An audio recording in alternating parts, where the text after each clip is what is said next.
মুর্শিদাবাদের ফরাক্কা ব্লকের অর্জুনপুর পঞ্চায়েতের অন্তর্গত সাকোপাড়া রেলস্টেশনে মালদা কাঠিয়ার এক্সপ্রেস ট্রেনের স্টপেজের দাবি। এই গাড়ি মূলত 2021 সালের 21শে মার্চ এই স্টেশনে স্টপেজ বন্ধ করে দেয় রেল। হঠাৎ করে গাড়িটির স্টপেজ বন্ধ হয়ে যাওয়ায় বিপাকে পড়ে এলাকার হাজারো মানুষজন। এই স্টেশন থেকে অনেক মানুষজন যাতায়াত করত বিভিন্ন প্রান্তে। বিভিন্নবার রেল কর্তৃপক্ষকে জানিয়েও কোন সমাধান হয়নি। পাশাপাশি সাকোপাড়া রেল স্টেশনে কোনোরকম পানীয় জল বা যাত্রীদের শৌচালয় নেই, এইরকম একাধিক পরিকাঠামো ঠিক করার দাবিতে প্যাসেঞ্জার ওয়েলফেয়ার অ্যাসোসিয়েশনের সকল আধিকারিক ও গ্রামের বাসিন্দাদের নিয়ে একত্রিত হয়ে সাংবাদিক সম্মেলন।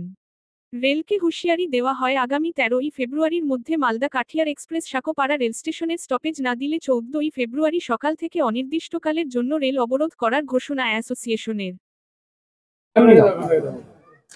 মানে আমি যেটা পুনরায় বলছি যে আমরাকে রেলে বসতে যেন রেল দপ্তর বাধ্য না করে, কারণ 13 তারিখ পর্যন্ত আমাদের ডেডলাইন। 13 তারিখে না হলে আমরা 14 তারিখ সকাল 7টার সময় অল পার্টিজ লিডার, কংগ্রেস বলুন, সিপিএম বলুন, তৃণমূল বলুন, আরএসপি বলুন, বিজেপি বলুন, সব পার্টির লিডার, এখানকার যারা নির্বাচিত জনপ্রতিনিধি রয়েছেন, এমএলএ, এমপি, পঞ্চায়েত সমিতির চেয়ারম্যান, জেলা পরিষদ, সমস্ত লোকজনকে নিয়ে জাতি, ধর্ম, বর্ণ, দলমত নির্বিশেষে সাকোপাড়া হলটে এসে আমরা বসে যাব সকাল 7টার সময়।